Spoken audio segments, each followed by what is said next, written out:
So if you set one of your scene lights to something that you want to... Okay.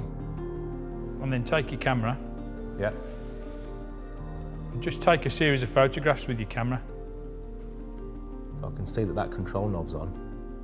So I can take as many photographs as I want? Yeah, unlimited photographs. And then perhaps if I...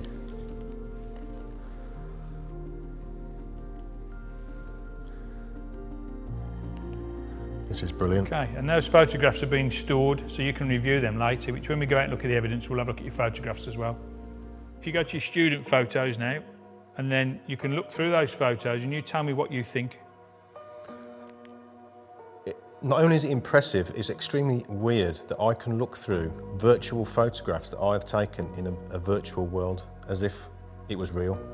And that's quite strange. Okay. But yeah, very, very good.